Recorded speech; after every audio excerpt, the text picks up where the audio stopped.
Welcome back, everybody, to the Ninja's Way podcast. I am on here with Jake from Conquer Ninja, our co-host, and Chip from Ollo, a up-and-coming new ninja shoe brand. He is the founder and the creator. So we're gonna hop into some stuff about his shoes and a little bit about him. We got to talk a little bit about you and this brand when we were at the UNAA finals. But I'd love for you to just share first your experience with yourself in the shoe branding and how that all came to be.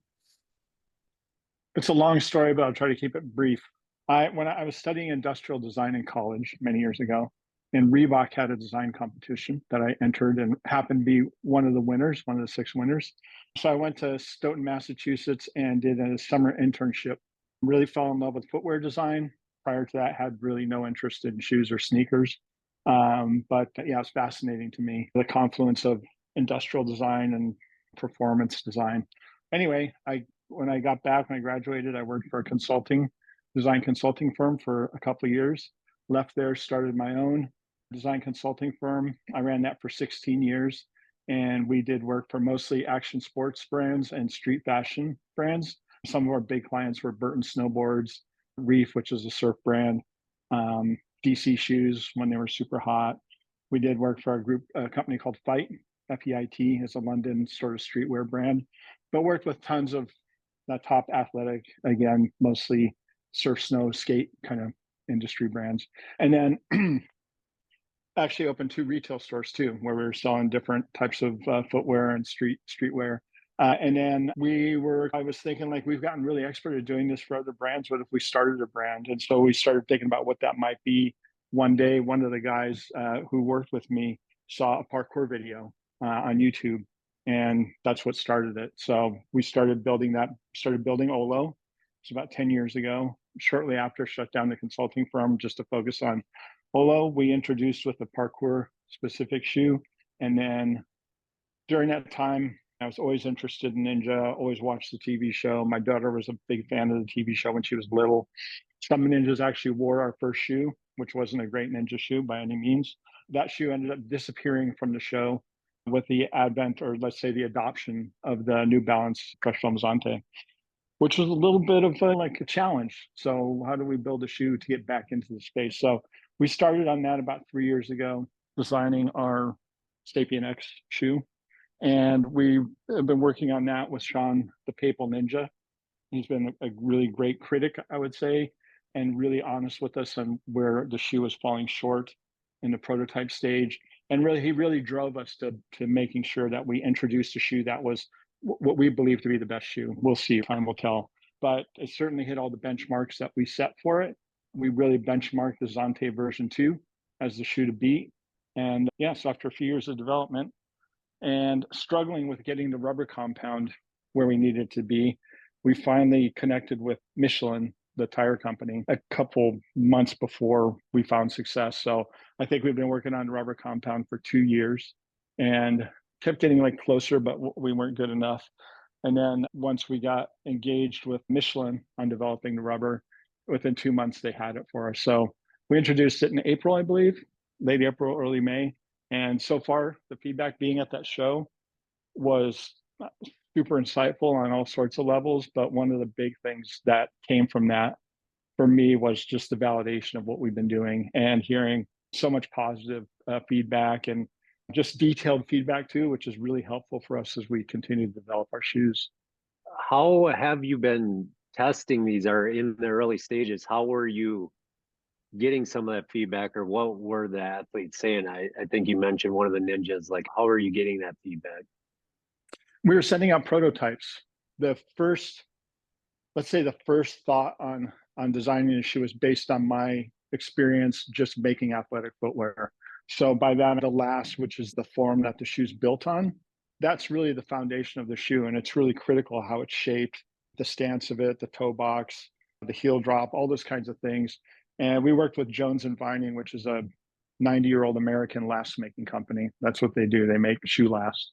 They have massive knowledge on it. So we worked with them to develop the last specific for the shoe based on my overall knowledge again, and then made some prototypes and started sending them out to athletes. And the first ones are never good.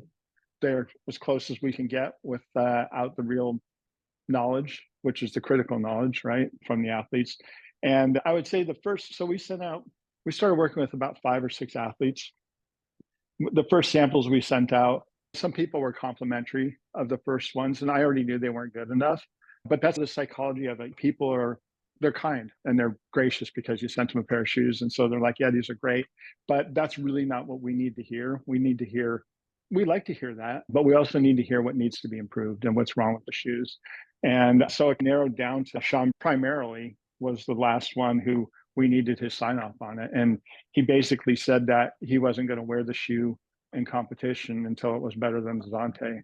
And I get that. If you're competing, there's no reason to wear anything but what works for you. So yeah, that's really the process we went through. Sean tested countless prototypes. I think we went through 35 different prototypes at least until we got his signature that it was time to go.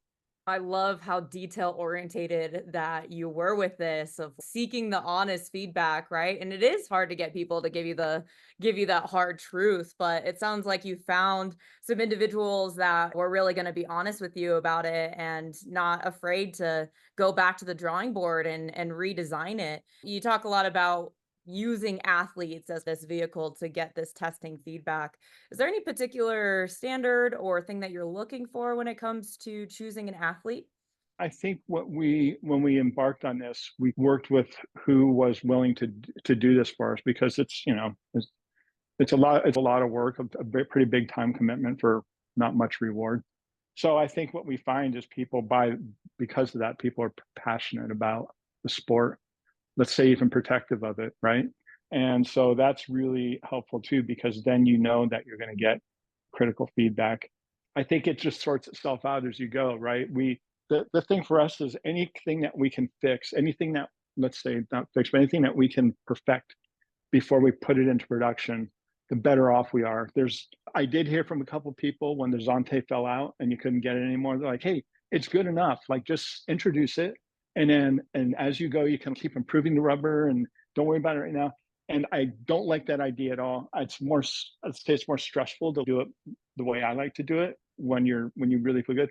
It's more stressful until you actually release the shoe, because then that you did everything you can and that you listened to the athletes, you did everything that they suggested to make it better. They actually tested the shoe and they were able to say, yes, this works great on the warp wall, or this works great on spider climb, or this works great on balance obstacles, or it works great on everything, right? That's what we needed.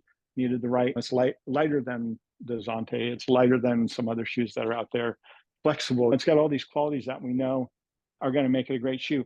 Then the big investment for us is the production, the tooling, making the molds for everything. And I'm starting production. It's expensive.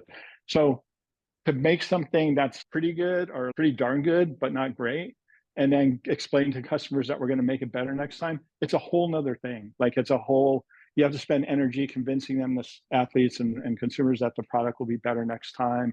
And then you have to worry that what if Zante comes with New Balances? You know what? We should have paid attention to this ninja community. Let's reintroduce the Zante.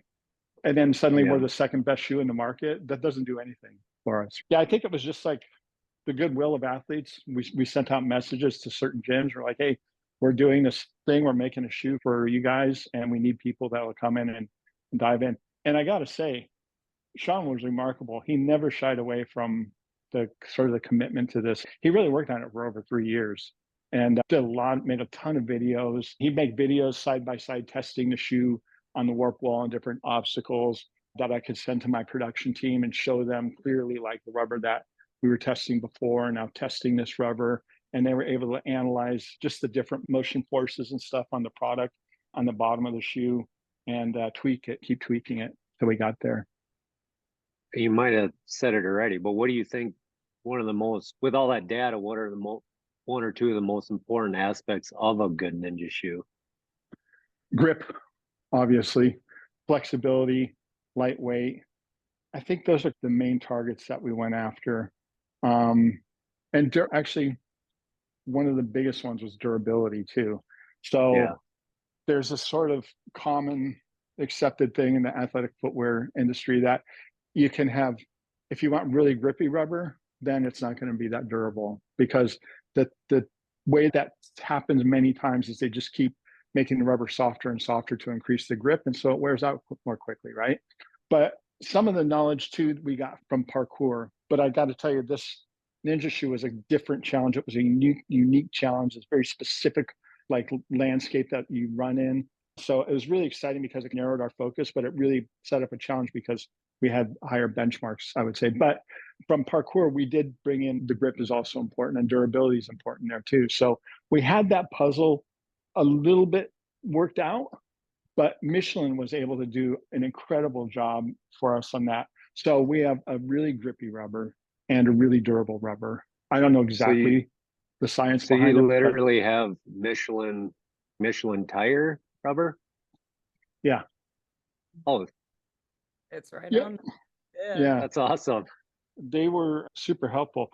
So they're masters at rubber compounding. They do a lot in GP racing, motorcycle racing, auto racing, heavy trucks. They even made the tires for one of the space shuttles back in the day. So they have this massive access to just compounding and how you mix it and the different things in it. So all I wanted to see is I didn't really need to learn all the formulas. I just needed to see Sean be happy with me until it works. But yeah, it was remarkable. We wouldn't without Sean and without Michelin, we wouldn't be having this conversation because we'd still be spinning our wheels. Sure. So you guys entered into the market with a parkour type shoe. What really was the shift from parkour to ninja? Was it the show American Ninja Warrior? Was it the exposure to the industry? Like, why ninja? I see the sports as endemic. I think in the beginning, so I'm very interested in emerging sports. I think that's a place that we can play. There's when I was considering starting a brand back in the day, we were looking at all sorts of things, maybe fashion brand or something like that, which that doesn't interest me because it's so fickle. But I'd always designed for sport. And with that, like snowboarding, there's certain things that are very important in a snowboard boot, flexibility. There's just a bunch of things that you can design to perfect something. So when I saw parkour, the first parkour video, I was like, the only thing they needed is a pair of shoes, right? And it was done all over the world. And that was interesting to me too. So we started on that. And then really seeing like some athletes who were also doing ninja that were doing parkour and just seeing they're emerging kind of at the simultaneously in a way. I could see them like coming out. I could see that both were challenging. We have this sort of tagline, the Superhuman Project, and both sports were like challenging you individually as opposed to team sports. And I find that very interesting too, because my background, that's really action sports too, is individual sports. So I just had an affinity for it. I love the superhuman quality of it. I've the first time I actually saw it in person was at the event where we spoke, and it was just unbelievable. I knew it was going to be different than watching it on video or watching it on TV, but I really didn't have a sense of how much different, like how much more intense. Watching like the finals 10 feet away was just just unbelievable. It really is superhuman, right? Seeing people basically they're flying and they're touching a few things along the way. And seeing it on the TV show, the excitement of it, the story of it, all of that was like really compelling to me. And I feel like these emergent sports are a place where I can use my personal knowledge about footwear and my experience to build product and actually see it impact something, like impact performance in the sport, impact the growth of the sports, which is crucial to me. I'm talking to Michelin, very low entry level conversations about how we can possibly get more engagement into these sports. One of the goals I have is to help build this North Star. I know that Ninja's getting into making its way into the Olympics, to the pentathlon, and may have a standalone. But what I see is like when I was a kid, I love skateboarding and stuff, and it was at the same growth level that ninja and parkour and like world chase tag and some of these emergent sports are at now, where there's people that are committing to these things, to becoming very excellent at them. It requires like a ton of training, a ton of time and everything. And there maybe isn't like this big North Star, like you can't convert, right? And I want to see that conversion point happen. And I feel as being a brand in the sport, building together with the athletes and the sports, bringing in maybe some endemic and non-endemic, but interested sort of outside brands that'll help support it, that we can get to a point where a kid can be like, you know what, I'm going to be a pro ninja athlete. And in the 70s, there was a couple pro athletes, skateboarder athletes, but they got t-shirts and free decks from the shop, right? Now pro skateboarders have like private jets and stuff. So I don't think we all need private jets, but I would like to see, I want to see these things mature. I think they're so good, particularly Ninja, like the family support that I saw at the event, and seeing these kids compete and the community part of it, and being okay with not winning all the time, but learning how to not lose, but learning how to like not win. All that stuff is like remarkably healthy for young people. As we know, when we become adults and you start competing with people in life, and you're in situations where you're like pressure that you didn't expect, and you're trying to figure out how to navigate that. These things are like crucial, like foundational skills for young people. But yeah, we did see you out at the UNA World Finals. With that said, you firsthand saw the growth of the sport. With that said, do you have a lot of sizes? Clearly, the kids is the growth. Do you have kid size? We are actually, thank you for asking. So this is so to show you some scale, this is our adult shoe. And then here we are coming with a little kid shoe. And it's in development now, final phases of development. It'll be in production soon. We should introduce it, I would say, end of October. That could change slightly because there's a lot of variables that go into this. But yeah, we're super excited about this. This will go down to basically fit kids as young as 5 years old and go up to a size 4, which will leave off where the Sapien X, this is the Sapien X, this is our kind of pro shoe, if you will. And then this is the Ollo Whiz, which is our kid shoe. We've been getting great feedback on this. Right now, we're making it more flexible. We're doing a couple other things. And so we'll have those testing samples out soon. But yeah, all the gym owners that I've been talking to, over the last few years, they're like, oh yeah, that's great. Oh man, we love your shoe. Where's the kid shoe?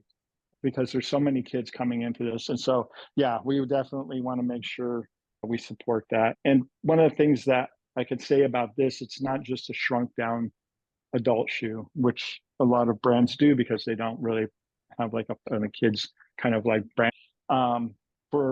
I worked with Tom's Shoes, which is a brand that for each pair of shoes they make, they give a pair of shoes to a kid in need. And I took care of their kids business, and I learned a ton about kids shoes and spoke with experts and pediatricians that know about how kids grow, because I wanted to make something functionally worthwhile and healthy, let's say, for growing kids.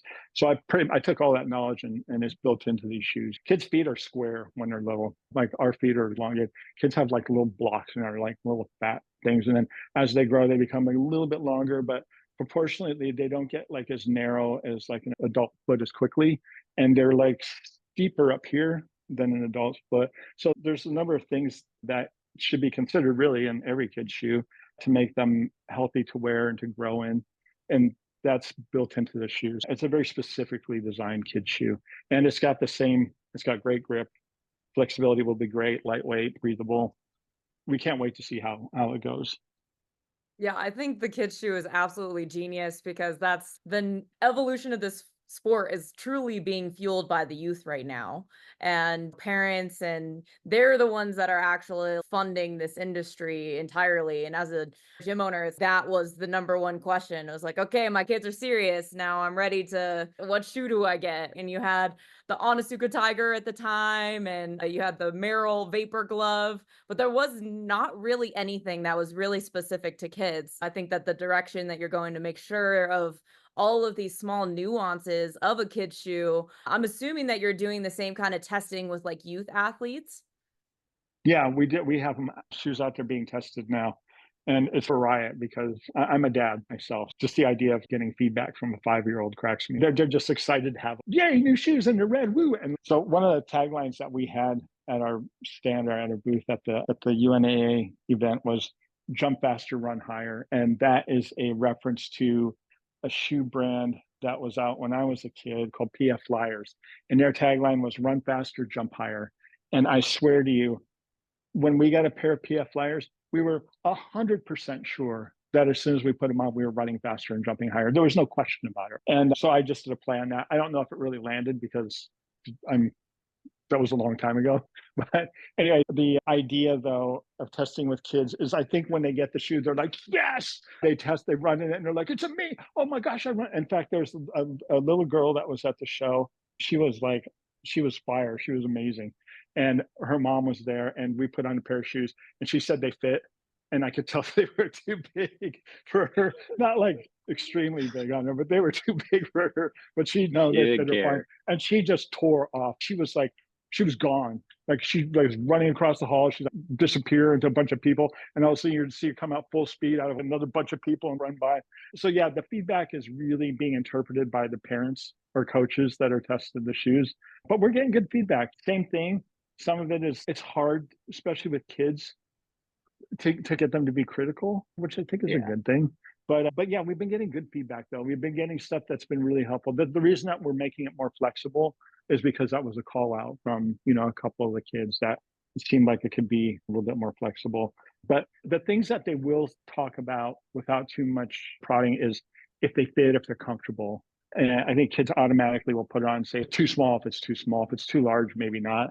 But if it hurts their foot or if there's a seam that's pressing somewhere, they'll do it. The other thing is observational and ask the coaches, some of the coaches that are testing with the kids, just to see after a day or the next day or something, 2 days of testing or something, just put them side by side with their shoe and see what they pick up.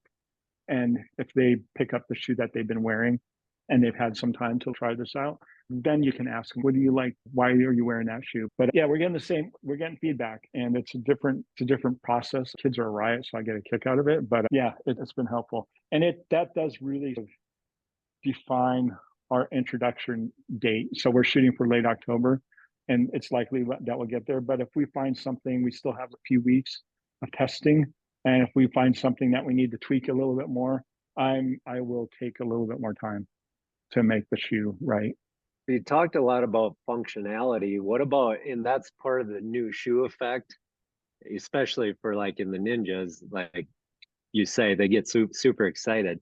The functionality is one side, but how about the style of it in the sense of as you are going to roll out the full production, are you going to have multiple different looks, same style, just different looks, colors, things like that? Because for me, I'm just yeah. asking from experience, like if the shoe looks good, I'm going to wear it and suffer if my feet hurt no matter what. But if it looks cool, it's cool. Yeah. I think on the adult shoes, so I'm hopeful that my sensibilities about the design, the aesthetic part of it are good, right? Because I've been doing this for a long time and I think I know that space. Of course, one thing won't appeal to everybody, but we will introduce, so we have now this color. We have a shoe that's pretty much all black, or it's like black and gray, dark gray. We have the white shoe that we're introducing in October. It's actually going to be all white. The bottom's white, the whole thing's white, because that's cool. what the style people really want. And then on the kids side, we're introducing the shoe in a number of different colors coming out of the gate. No, those look good. I like those. Gray and white. Yeah, so I think one of the challenges for a small footwear company is inventory. And it's a really tricky thing to figure out. So when I ordered the first Sapien X, Sean told me to make sure we ordered a lot of smaller sizes, like from size 4 to size 8. So we'd have sizes for kids, women. And so anyway, I ignored his advice because I'd heard that with our Ninja shoe and it never proved to be true. We always sold like much more price from size 9 to size 12, let's say. So I ignored Sean's advice. I did it the way we'd done it with the Ninja shoe, with the parkour shoes, and he was 100% correct. And so we have another production order in right now, and we're doing it that way because we sold out of the size 4 to size 8 really within 3 weeks. And I thought in my mind, from like inventory planning, I thought we probably had enough for about 3 months. So that's a good thing, but it's also not great because you lose like momentum and excitement, right? People are like, oh, I love that. And then they can't buy the shoe for a few months. But anyway, with the sort of that inventory challenge, as we grow and we get more sense of what the market size is and how many shoes we sell and that kind of stuff, we'll be able to introduce more colors and more style. We're actually working on a prototype right now and it's very early stages.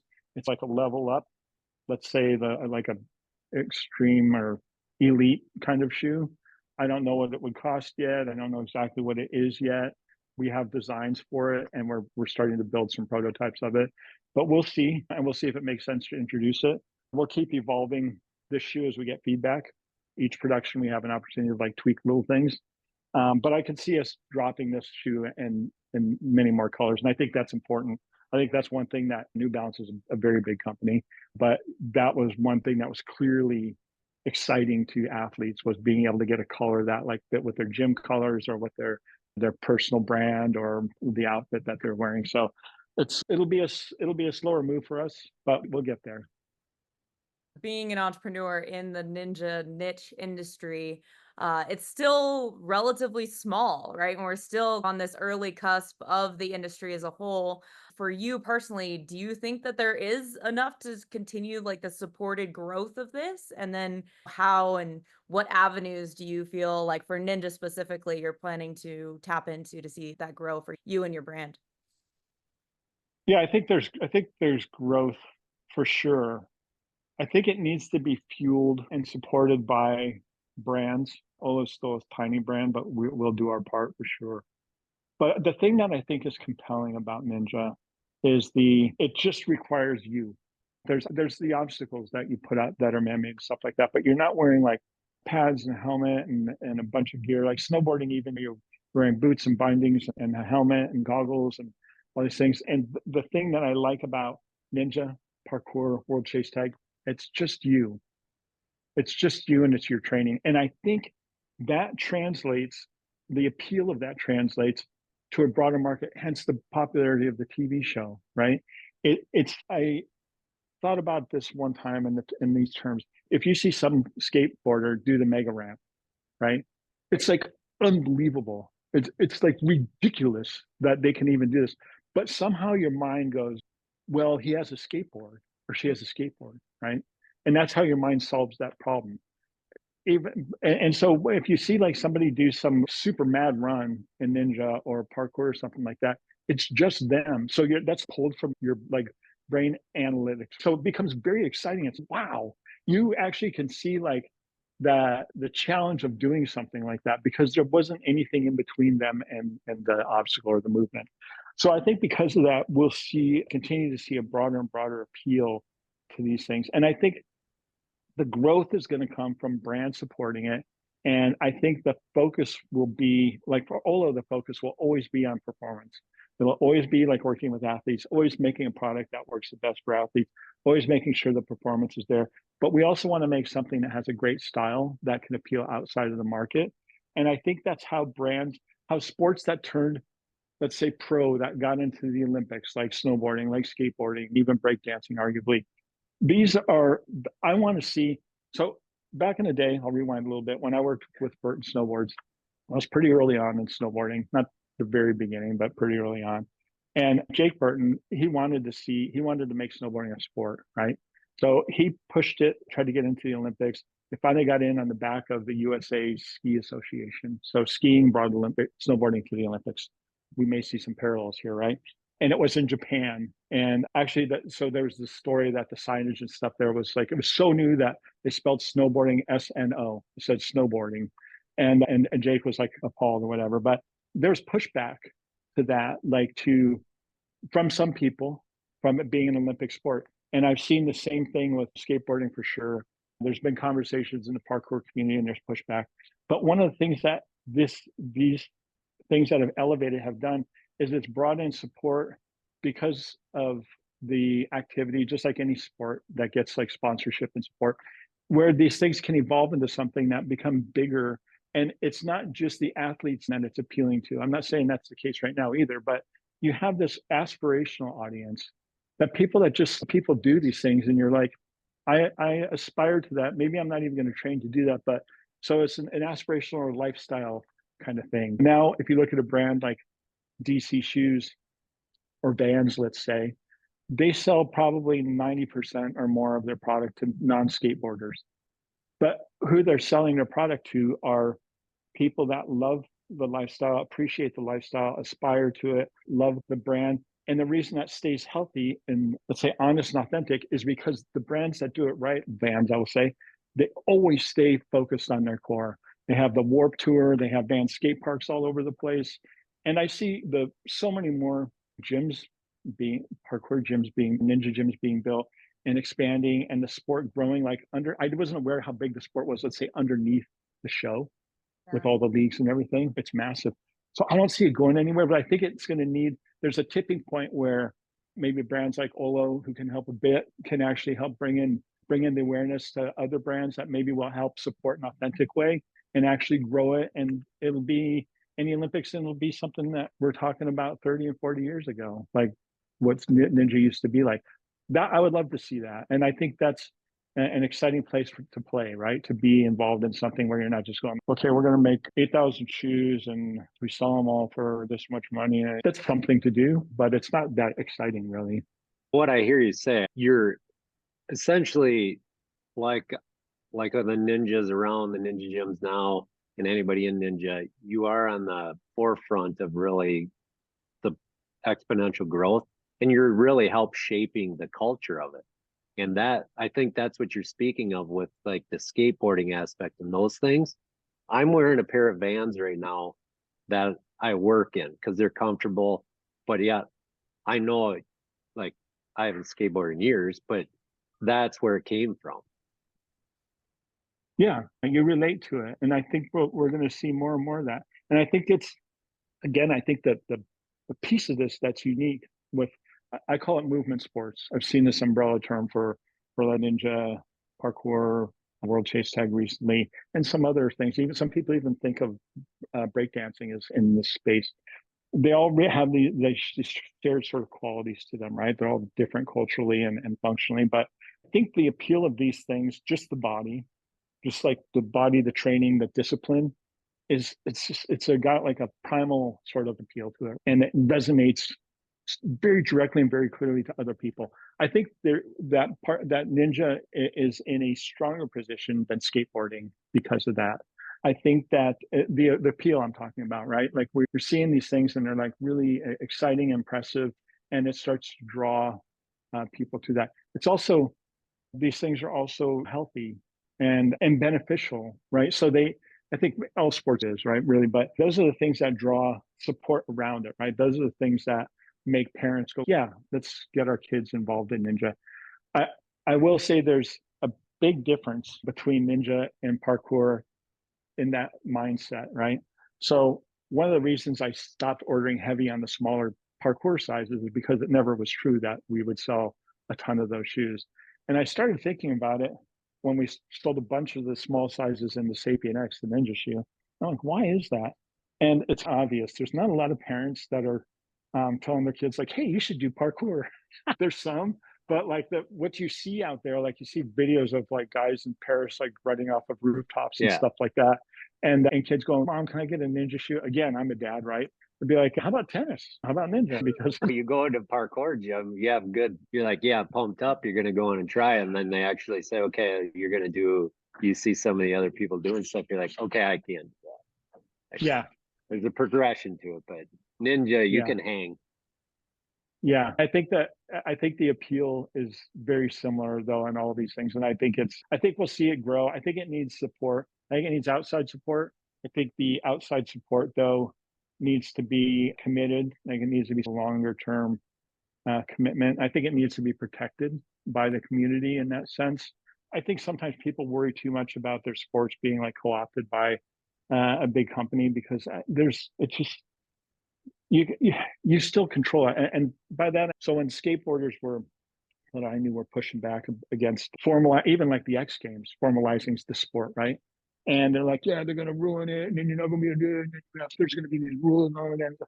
And now it's in the Olympics, but there's like a power station not too far from my house here that I walk by when I'm going to the post office or whatever. And they have these amazing stairs and rails for skateboarding. They're not built for skateboarding, but a lot of the places where I live here in Los Angeles, they put like the grind stops on everything. For some reason, the power station didn't put grind stops. So it's like skateboard mecca spot, and it's all waxed up and kids are grinding it all the time. You hear it going clack, clack all the time, right? And so the Olympics, skateboarding is happening in the Olympics, but it's still happening down the street for me. And it's still the same as it's always been. But I think that to elevate the sport. Another thing that, sorry, I'm going on a little tangent here, but another thing that I noticed from like the pushback on snowboarding going to the Olympics and ruining snowboarding, everything about snowboarding is better, way better. Like back then, you couldn't, like most ski resorts wouldn't allow snowboarding, right? You can snowboard anywhere now.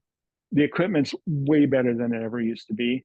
The excitement around the sport is way higher than ever was. The production qualities around like the videos and the way that it's presented are way higher. The involvement level's massive compared to how it used to be. All these things were grown together by people that pushed it and at the core, but also people coming in and going, wow, there's going to be more. I don't think that Ollo will be the only ninja footwear brand, maybe for a little while. Arguably, we're not even now, but I think as we grow, like you'll see more people come into the space, and what that's indicating is more that there's more interest in it, and there's more love for it, and there's more support for it. And if something's good at a small scale for all these kids that are getting involved in it, why isn't it good at a big scale where there's even more kids that are permitted to get into it? Maybe it brings the cost of participation down somehow, right? Maybe there's more like scholarship type things or something that these brands can push into gyms to support kids that can't afford to do the sport, right? Yeah, I'm excited about it. I want to participate in it, and Ollo wants to participate in the growth of it as we can.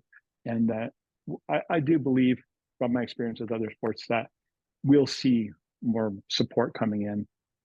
Absolutely. And we've had a lot of conversations with people that are in the leagues or their ownerships of the leagues, and they also see this future where the big brand kind of swoops in and saves the day, as it were, which we could argue that will or will not be the case for Ninja, or if it's going to save Ninja or not. But I'm curious of your thoughts around the league. I know that you guys were at UNAA this year. Do you guys see yourself as leaning into partnerships with these organizations, or do you think that maybe that's not quite the route for your brand?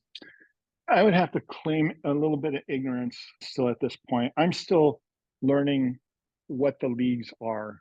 I would say that They're still my learning what they are too.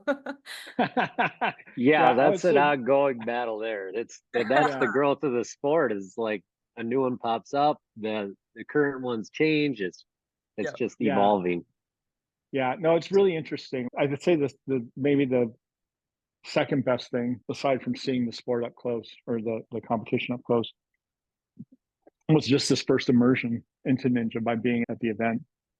And I was only there for 3 days, but part of what I do is observe and to understand what's going on. And it was remarkable, like to see again the family support around it, the community feeling of it, like the support just is pretty wild. Like it's very different than parkour, and to get to understand, like I know there's a conversation now about the show changing or something. I can't speak to it because I really don't understand it. I did have a couple amazing conversations with a couple people at the event. One of the guys that's involved in setting the shows up and building obstacles. I'm talking to him for 2 hours, maybe longer, and he had tons of insight. Anyway, yeah, I see us working with leagues and working like with the community in every way that like we can, in every way that makes sense. We did sponsor on a small scale this last event, and we did what we could do there. But yeah, we need to be an intrinsic part of it to understand it. Some brands do this very well. Like Nike over the years has done this very well. They engage in the communities, especially when they're a smaller brand, and they really get to know who the people are, what the sport is, and how these things work. And then there's some other brands that just are going in to get some flash, or they don't pay attention really to the functional needs of, let's say, an athlete, and they just make a product for them. And then it's not that great, and then they don't really wear it. So being informed as a brand is incredibly important and very valuable. And it's really incredibly important if you're going to succeed in that space. So working with the leagues for sure, whatever what that looks like, I don't know exactly yet, but yeah, we'll absolutely be engaged that way.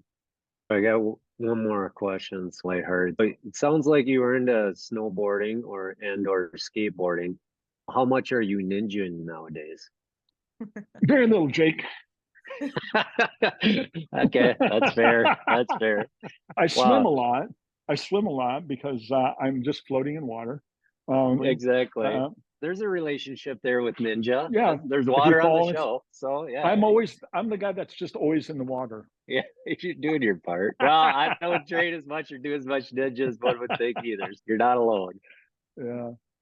And it's harder to Yeah. get into at an older age, and kids, they're just like made of rubber these days, so it's so much easier for them to get into it and become really good at it really quickly, Yeah. whereas adults have a much greater challenge at developing the grip strength, and they try it the first couple times and they're like, "Wow, my joints hurt." Like, so Yeah.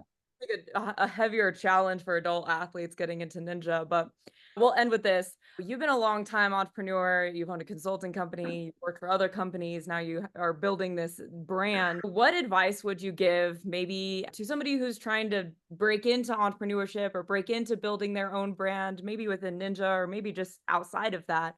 With all of the years that you've had as an entrepreneur, what advice would you maybe give to them?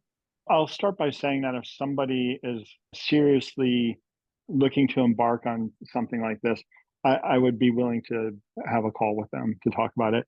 As a broad stroke, I would say if you're going to create a product for a sport or something like that, or if you're going to create any kind of product for any activity, try if you're solving a problem, then you've got something, right? If you're making a product that works better than another product. Sometimes I've seen, and occasionally I'm a guest lecturer at USC. They have a program there. They have a program there about entrepreneurship and design and stuff. And one of the things that I tell the students there is if you're if you're looking for a problem, if your product is looking for a problem to solve, then it's not really probably worthwhile. If your product is solving a problem, then that's something that's worthwhile. I think that would be something that would be important to look at. I think the other thing is other people have done it. Like you can do it. So the thing that is important is to learn as much as you can about what you're doing. Talk to people who can help you. Almost anybody will call you back if you need their advice. I'm almost sure of it. Be clear about what you want to do. Learn everything you can about it, but don't wait until you have every single detail of it figured out to start because it's going to change anyway. So I've learned that over many years, right? That's why I worked really hard to make sure that the shoe was really worthwhile before we released it. But I could have been like, we need to keep tweaking it for another 2 years or another 3 years. And the problem with doing it that way is it just doesn't get out there. It needs to get out and circulate. So working with Sean and a couple other athletes, I got very focused feedback from 2 or 3 people. Now that the shoe's out there, there's 1,000 pairs or so out on people's feet. I'm getting this broad feedback from a broad group of people and like groupings of people like, what if this? And if you see that comment happening with 20 or 30 people. So it starts expanding your knowledge of your own product and then you can start making it better. And you need to always do that to be competitive. So yeah, have the knowledge, make sure your product has meaning or a reason for being. Talk to people who maybe have expertise, have a good plan. Don't be impetuous. Don't be like sloppy, but also don't like just get stuck. Get it out there and then be ready, be open-minded, be ready and willing to like go, okay, actually the group of people that I thought would like this was like this very specific group, but actually the people that are using it are like a little bit over this way or over here. Well, go find out why. And then maybe that's the right market. And if you don't get it out there, then you never find out, you never get that feedback that you need. Yeah, absolutely. I think there's so much good advice in there for people who are maybe at the start of this. So appreciate that. So, Chip, how can people get in touch with you? How can people buy one of your shoes? Where do they go? If they go to ollo.ninja, so www.ollo.ninja, that's our site. And I think on there is a email contact form, I believe. But people can always get in touch with me through our social media. Ollo.ninja is our handle on all of our social media, Instagram, stuff like that. Direct message us there and I'll get your message. Thank you so much for Amazing. your time, your insights. I think there's a lot of golden nuggets in there for people in the community. Yeah, I really appreciate you guys having me too and happy to talk more anytime.